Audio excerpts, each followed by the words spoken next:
points, poorest regions and epidemics epicenters. International organizations carry out their activities in parts of the world where they are critical for people. They unite countries and continents, save millions of lives and solve global problems. Watch more on this in Kazakhstan International Vectors.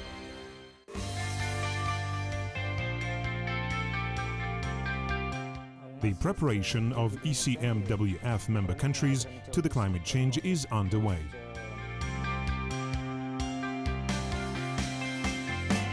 One of the tasks set at the 16th Congress was the preparation of Earth population to the climate change.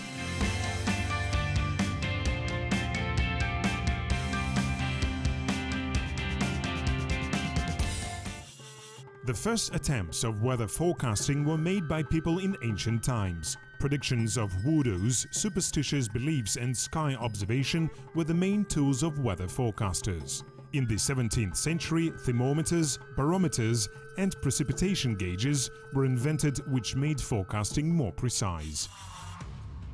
From the middle 20th century, the Earth's climate began to change sharply. The amount of precipitations reached new records, rising by 20%. Meanwhile, the ocean level was increasing by 3 millimeters.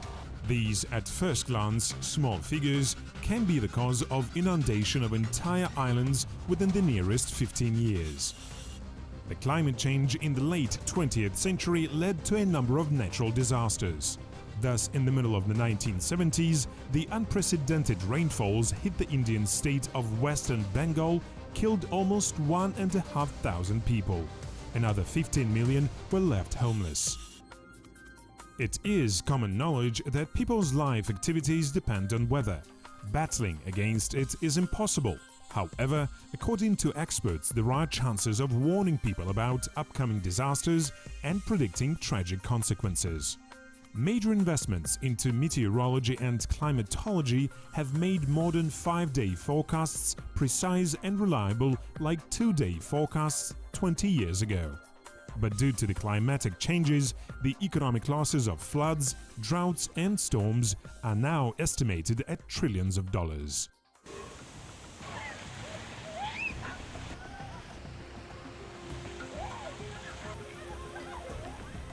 "2014 has been recognized as the hottest year for the last 100 years.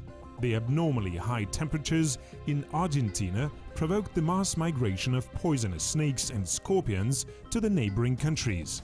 In a number of states, the temperature exceeded 35 and sometimes even 40 degrees. At the same time, scientists say that the hot weather will not last too long, and after the global warming, the global cool-down will follow.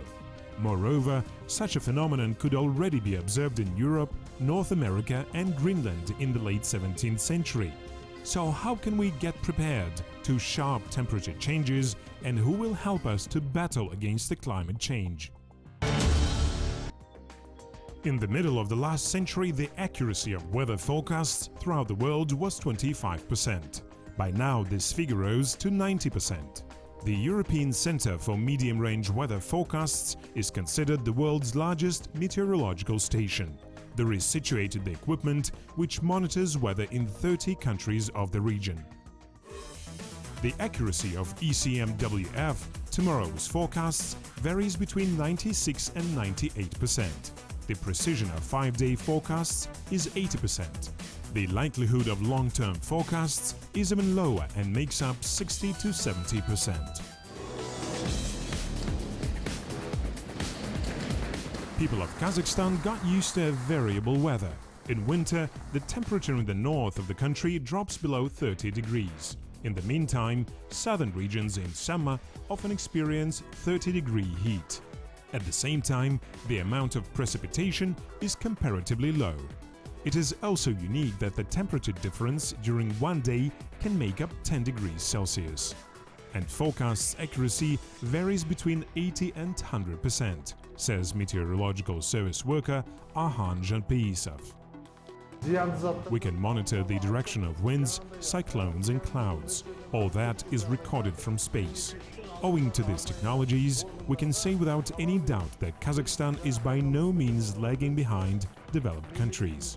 Currently, 325 meteorological stations throughout Kazakhstan will be 50% automated. The weather in regions of Kazakhstan is monitored by hundreds of meteorologists. There are about 300 of meteorological stations throughout the country. 65 of them have the international status. They send the data about the Kazakhstani weather to international meteorological services, which in their turn compile the so-called global weather map. Along with movements of cyclones, they also examine water and soil condition. We can determine whether there are heavy metals in water with the help of this spectrometer. And here's the list of 13 harmful substances. And if we find out that the level of heavy metals has risen, we send this information to the ecology department. There they try to determine the pollution source and take appropriate measures. Close cooperation between meteorological centers and the emergency committee is a very important point, Arkan says. Meteorologists provide emergency workers with the latest information about upcoming storms. Last year, there were 50 such warnings. Thereby, roads were closed in regions hit by bad weather, and drivers and passengers caught in snowdrifts were rescued. Weather and climate do not recognize borders. Because of that, data about these natural phenomena are collected from all over the world. Activities of almost all meteorological services are coordinated by the World Meteorological Organization. Its main areas of activity are information and experience exchange. Storm warnings are sent at once as we live in one and the same region. The World Meteorological Organization is a special UN agency which specializes in monitoring of the Earth's atmosphere and its interaction with oceans. It was established in 1950 with a headquarters in Geneva, Switzerland. The organization consists of 191 member countries. The World Meteorological Organization implements a lot of programs.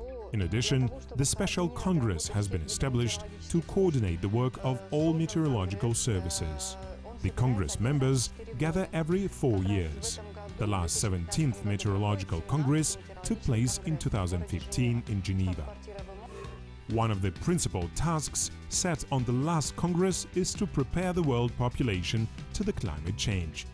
According to WHO reports, abnormal weather conditions became the reason of death of about 150,000 people.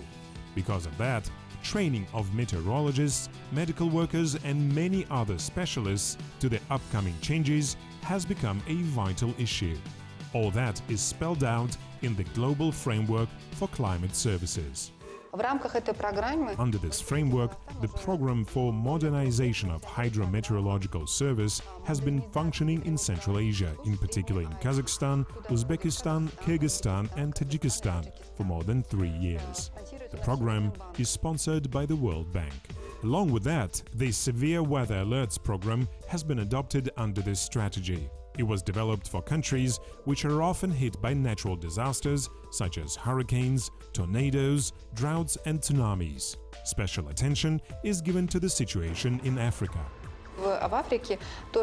Different models of the Severe Weather Alerts program are widely practiced in Africa. There are global, mesoscale and regional models.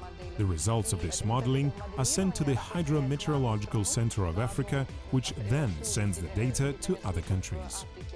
The World Meteorological Organization was founded for the first time in 1873. It dealt with standard development and accumulated the data of European meteorological stations. However, some decades later, the organization broke up. After the World War, it was replaced by another organization with an international status. The up-to-date World Meteorological Organization became effective on March 23, 1950. Because of that, the 23rd of March is considered the World Meteorological Day. One of the first programs developed by the organization is the World Weather Watch. The first global meteorological centers were created which received information from artificial satellites. The agricultural sector has always been weather-dependent. Thus, for instance, last year, a heavy drought destroyed almost all crops. The losses of local farmers amounted to billions of rubles. And there are many more such examples in different parts of the world when bad weather left people without bread in the truest sense of the word.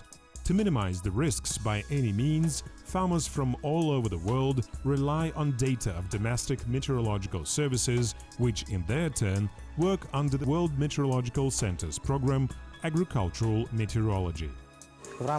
The cooperation between UNDP and CazAgro is underway within the framework of the World Meteorological Organization. It is more related to the agricultural sector and improves winter wheat crop stability. The exchange of experience is one of the organization's principal tasks. Thus, a number of Kazakhstani meteorologists took training courses in the US. Meanwhile, their American colleagues visited Kazakhstan. They installed for us forecasting software. It is especially important for agricultural workers as it allows making summer and long-term forecasts.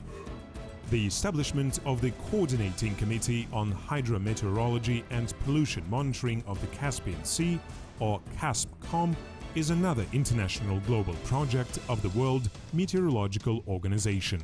5 Caspian Sea states solve the problems with man-made disasters at sea, coordinate the work of the National Rescue Services, and construct the port-to-port railroad. Such cooperation also allows gathering various data on water conditions in all parts of the sea, which increases their accuracy. The Coordination Committee has been functioning since 1994. Aligning texts in different languages with other member countries is quite a difficult task. Because of that, I think that signing of this agreement is a big step forward in the preservation of the Caspian States ecosystem. Along with that, it should also facilitate the cooperation in this region. Depending on climate and geographical situation, WMO helps each country to develop its own strategic plan. For some states, it can be based on reducing the number of natural disasters victims. For other, it can be focused on investment increase and forecast accuracy improving. It means the increasing of forecast accuracy and provision of the territory of Kazakhstan with different types of monitoring. For instance, nowadays, meteorological monitoring covers 77% of our country, agro-meteorological monitoring 72% and hydrological only 60%. So we still have the room for improvement. The ozone layer depletion is another global problem which has been a concern for many years. The United Nations Environment Programme, jointly with WMO, were admitted to the Montreal Protocol, which stipulated withdrawal of some chemicals. The result of this work was not long in coming. Soon, scientists noticed that the ozone layer was recovering. According to NASA, currently the area of the ozone hole exceeds 30 million square kilometers. By 2040, it is expected to decrease by 1/3 and disappear at all by the end of the century. March 2015. The island state of Vanuatu was hit by strongest tropical cyclone Pam. Almost all the homes, structures and crops were destroyed. Despite the large scale of the disaster, the number of victims was minimal due to the timely and precise meteorological forecasts, which in fact saved more than 10,000 lives. This one of many successful examples of the well-coordinated work of international meteorological services. Meteorological data is very important in any part of the world for ordinary people as well as in house, road and power line construction. In our days, any one of us can make individual weather forecasts and have pocket-sized meteorological stations.